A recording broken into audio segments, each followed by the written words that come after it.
Nice to see you.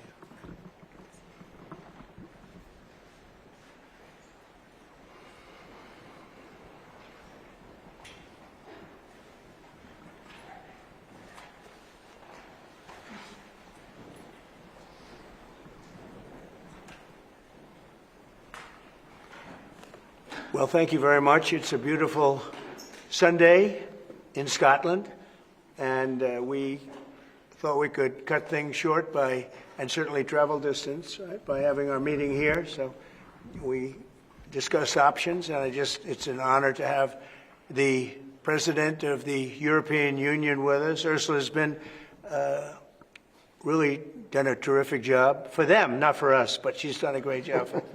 And she's highly respected by us also. And we look forward to talking to see if we can do something. We've had a very good relationship over the years, but it's been a very one-sided transaction, very unfair to the United States. And I think both sides want to see fairness, but it's been a very, very one-sided deal, and it shouldn't be. And so we're here with her very brilliant staff, and hopefully we'll resolve a few issues. But it's a great honor. You know, we just built this ballroom, and we're building a great ballroom at the White House. The White House has wanted a ballroom for 150 years, but they never had a real estate person. You know, no president knew how to build a ballroom. But this just opened, you know, relatively short time ago, and it's been quite the success. And I was just saying I could take this one, drop it right down there, and it would be beautiful. This is exactly what they've wanted. But it's an honor to have you at the new ballroom at Turnberry. And thank you very much. Thank you. Thank you very much, Mr. President. Thank you very much for inviting me here. Indeed, it is today about trade between the European Union and the United States. We're together the two largest economies worldwide. Right. If you look at the trade volume, it's the biggest trade volume globally, with $1.7 trillion among us. And if you look at our markets, it's a huge market, 800 million people if you take the United States and the European Union. So I'm very much looking forward to the discussions we will have now.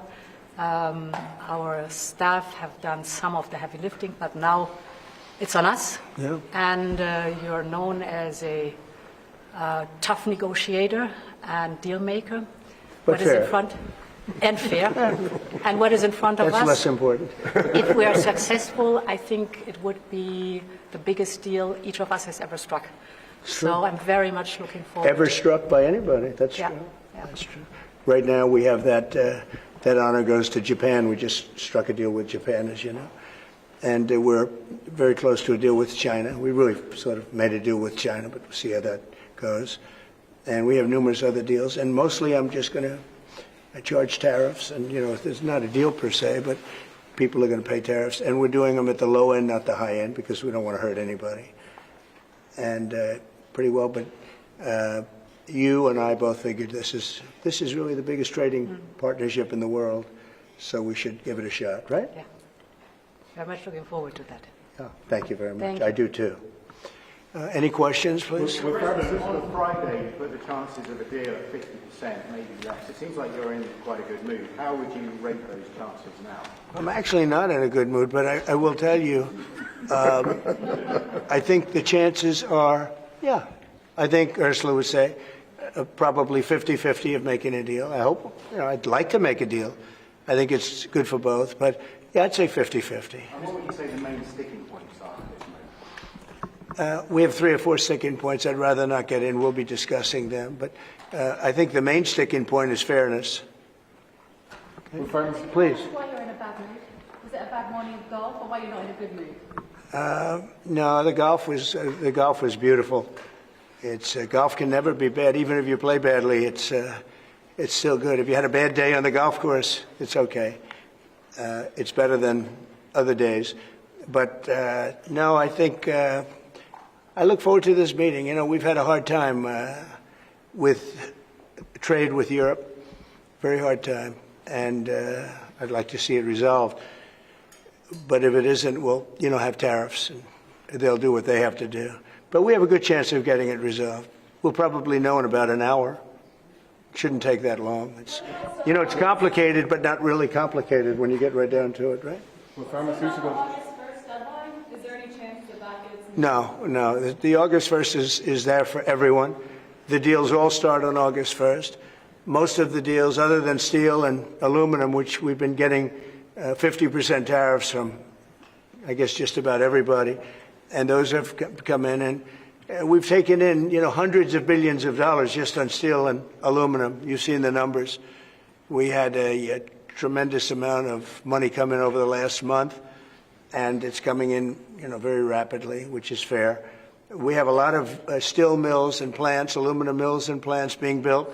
We have a lot of AI being built, and we have a lot of auto plants being built or going to be built because they don't want to pay tariffs. So, you know, if they don't want to pay tariffs, the best way to do it is just build your plant in the United States. Yes, please. Sir, what do you expect from the Europeans in terms of opening their markets to American products? Well, they have to open up to American products. You know, we're open to European products, and we have been for forever. I don't think we have, we just about don't have any, I don't think we have any product that we say you can't sell. I guess you could get a little bit cute with chips, but that's, you know, a little bit different category too. No, you know, Europe is very closed. We don't sell cars into Europe. We don't sell essentially agriculture of any great degree. They want to have their farmers do it, and they want to have their car companies do it. I'm not saying anything that nobody knows. We have a rough situation. If we want to sell cars in Europe, we're not allowed to. And as you know, they sell millions and millions of cars, Mercedes, BMW, so many different, Volkswagen, so many different cars, and so many millions of cars. I would imagine number one, I didn't look at that, but I would imagine number one by far, more so than even Japan. Japan sells a lot of cars too. But the Japan deal worked out very favorable, you know, very good. I hope for them too.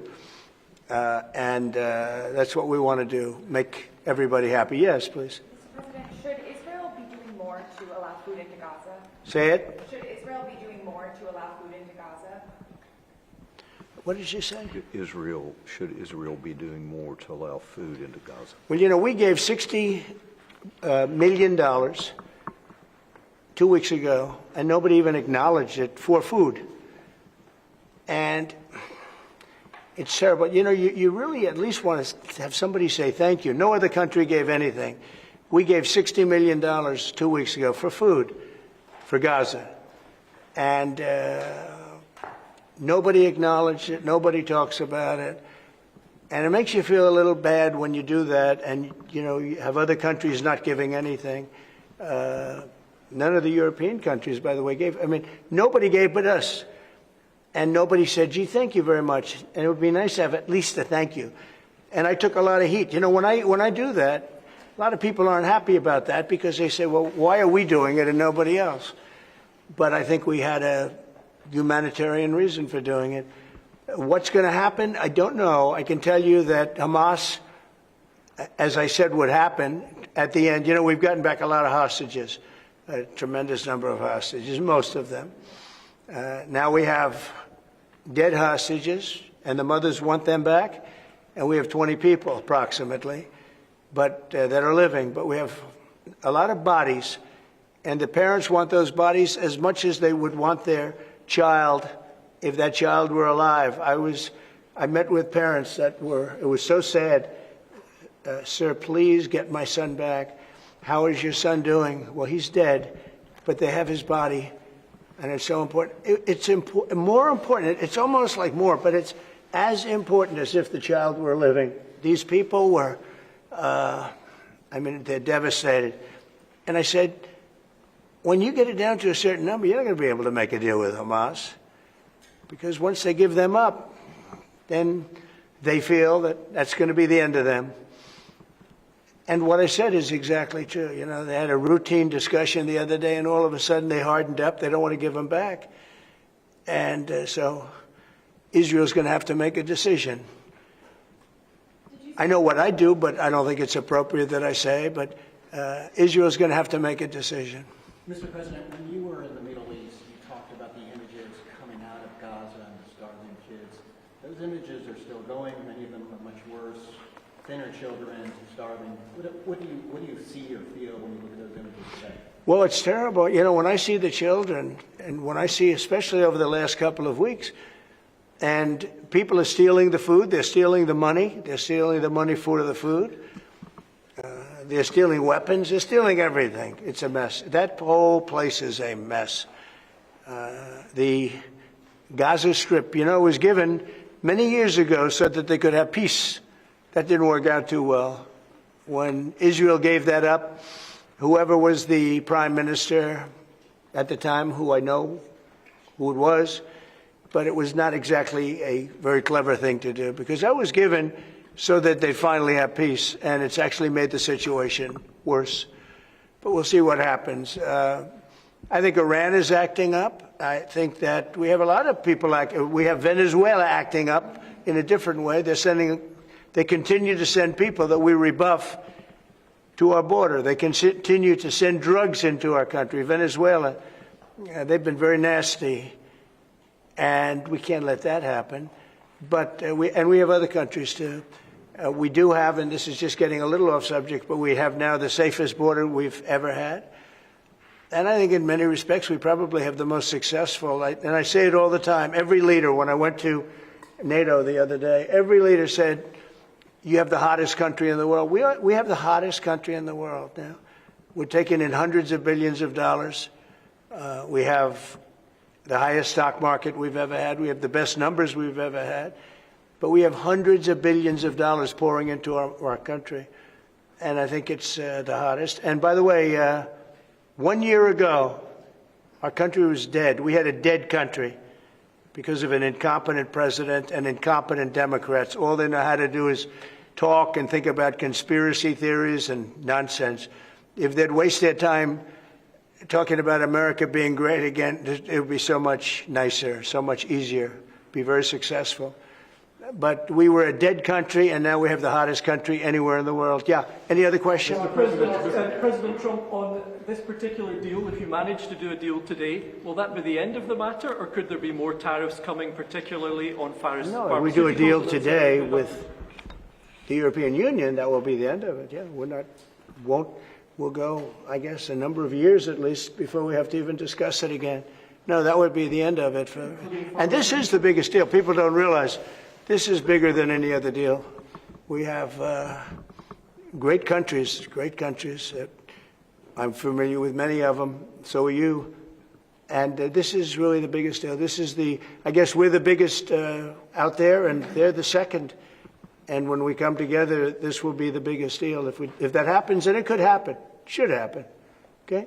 Thank you. Will pharmaceuticals be part of today's? No, it won't. Pharmaceuticals will be, could be, we'll do something, but basically pharmaceuticals won't be part of it because we have to have them made in the United States, and we want them made in the United States. And I think it's easy to say, and I think it's important to say pharmaceuticals are very special. We can't be in a position where we're relying on other countries. Now, Europe is going to make pharmaceuticals, drugs, and everything else for us too, a lot, but we're going to have also our own. A question for President von der Leyen, please. Yes. Can you give your assessment of what you feel the chances are of the deal? The President just talked about a 50-50 chance, and the biggest obstacle being fairness. What would you say are those things for you? I think the President is right. We have a 50 to 50% chance to strike a deal. And indeed, it is about rebalancing. So you can call it fairness, You can call it rebalancing. We have a surplus, the United States has a deficit, and we have to rebalance it. We have an excellent trade relation. It's a huge volume of trade that we have together. So we will make it more sustainable. Mr. Trump, can you do better than 15% tariff rate for the EU? Better meaning lower? Yeah. No.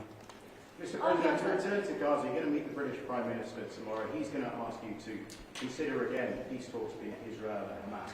Are you now saying there is no point in trying to resolve? Well, we're meeting about a lot of things. We have our trade deal, and it's been a great deal. It's good for them and good for us, I think. You know, the UK is very happy. They've been trying for 12 years to get it, and they got it, and it's a great trade deal for both. It works out very well. But we'll be discussing that. I think we're going to be discussing a lot about Israel. they're very much involved in terms of wanting something to happen. He's doing a very good job, by the way. Also on Gaza, sir, did you speak with Prime Minister Netanyahu this weekend about getting more aid into Gaza? I talked to him, yeah, I did. I talked to him about a lot of things. I talked to him about Iran. I think Iran's been very nasty with their words, with their mouth. I think they've been very nasty.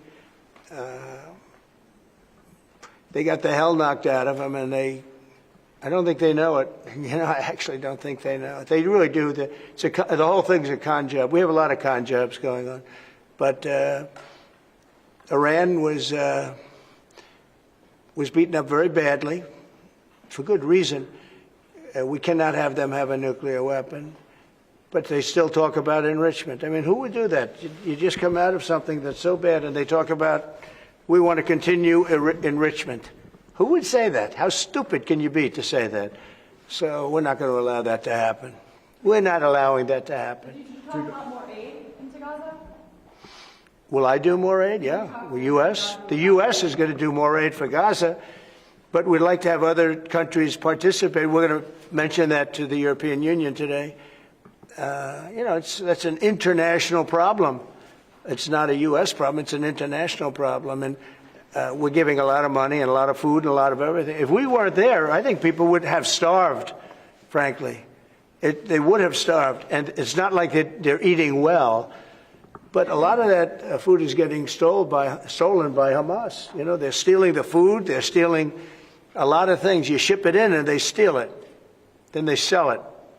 On Friday you said that Europe is being crushed by mass migration, and I wonder whether your friends on the other side of the room agree with you on that. Well, I'd let you respond to that if you'd like. So we have been working intensively on the topic of irregular migration. And we have, from the very beginning, said that migration is a European challenge that needs a European answer. As Europeans, we will fulfill our international obligations, as we've done in the past, also in the future. But we, as Europeans, are the ones who decide who comes to the European Union and under what circumstances, and not the smugglers and traffickers. That's the principle in which we are working. Gene Big. I will say this, they did ask me when I got off the plane, immigration, Europe has a tremendous problem, and we do too, but we've sealed our borders. We have nobody coming in, and we have hundreds of thousands of people being taken out, and the bad ones first, and I think we're doing a very good job of that. But it literally registered 0 people last month. You probably saw that, nobody. And Europe has a very similar problem. I think they're going to end up in the same place. You might as well go there quicker. And the other thing I say to Europe, we will not allow a windmill to be built in the United States. They're killing us. They're killing the beauty of our scenery, our valleys, our beautiful plains. And I'm not talking about airplanes. I'm talking about beautiful plains, beautiful areas in the United States. And you look up, and you see windmills all over the place. It's a horrible thing. It's the most expensive form of energy. It's no good. They're made in China, almost all of them. When they start to rust and rot in 8 years, you can't really turn them off. You can't bury them. They won't let you bury the propellers, the props, because they're a certain type of fiber that doesn't go well with the land. That's what they say. The environmentalists say you can't bury them because the fiber doesn't go well with the land. In other words, if you bury it, it will harm our soil. The whole thing is a con job. It's very expensive. And in all fairness, Germany tried it, and wind doesn't work. You need subsidy for wind, and energy should not need subsidy. With energy, you make money. You don't lose money. But more important than that is it ruins the landscape. It kills the birds. They're noisy. You have a certain place in the Massachusetts area that over the last 20 years had 1 or 2 whales wash ashore, and over the last short period of time, they had 18, okay? Because it's driving them loco. It's driving them crazy. Now, windmills will not come. It's not going to happen in the United States, and it's very expensive, and I would love to see. Today I'm playing the best course, I think, in the world, Turnberry. Even though I own it, it's probably the best course in the world, right? And I look over the horizon and I see 9 windmills, like right at the end of the 18th. I said, isn't that a shame? What a shame. You have the same thing all over Europe in particular. You have windmills all over the place. Some of the countries prohibit it, but people ought to know that these windmills are very destructive. They're environmentally unsound, just the exact opposite. Because the environmentalists, they're not really environmentalists. They're political hacks. These are people that they almost want to harm the country. But you look at these beautiful landscapes all over the world. Many countries have gotten smart. They will not allow it. They will not. It's the worst form of energy, the most expensive form of energy. But windmills should not be allowed. Okay. Cambodia and Thailand. You spoke to leaders of both countries. I did. Are they doing enough to stop the fire? I hope so. You're talking about Cambodia and Thailand?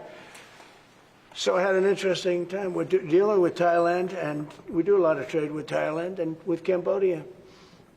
And yet, I'm reading that they're killing each other, they're fighting, they're in a war. And I say, this should be an easy one for me, because I've settled with India and Pakistan, and Serbia and Kosovo was going at it, but they have for a long time, in all fairness, you know about that. And others, the Congo. And what's gone on there. That's been a horrible thing with Rwanda. That's been a horrible thing. 31 years, 7 million, 8 million people killed. Machetes all over the place. It's a terrible thing. We got that one solved. We did 5 of them. And I was saying, we have a trade deal. We were working on another. We finalized another trade deal yesterday. And I asked my people, I said, how are we doing with Cambodia and how are we doing with Thailand?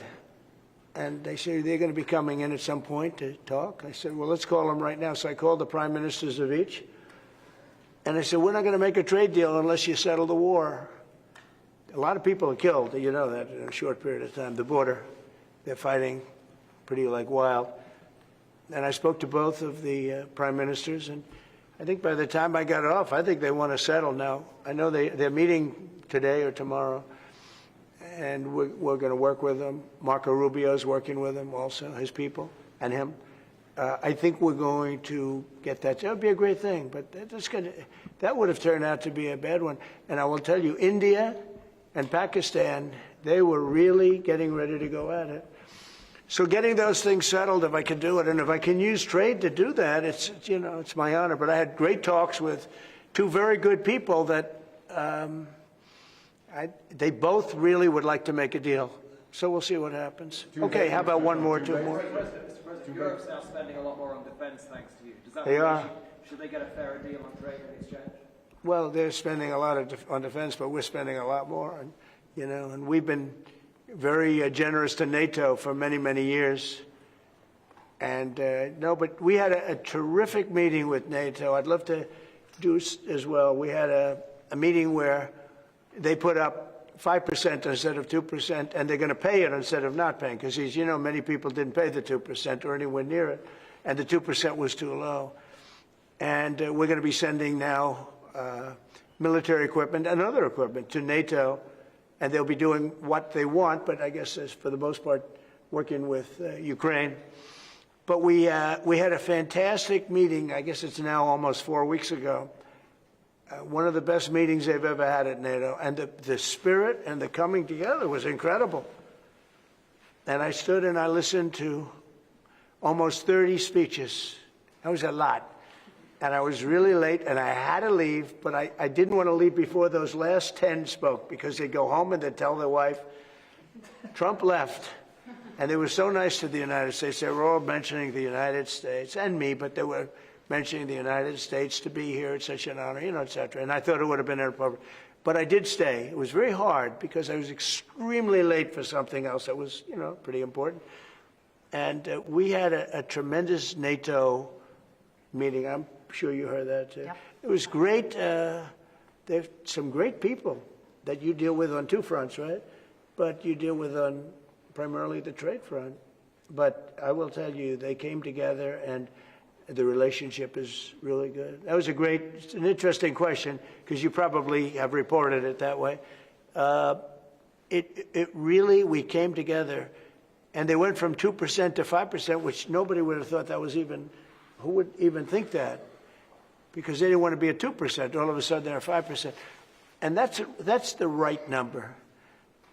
And so it was a great honor. I got to know the heads of those countries really very well at that meeting almost a month ago. Okay?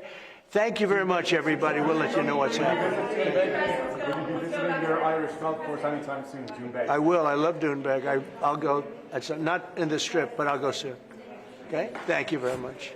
Thank you. Thanks, guys.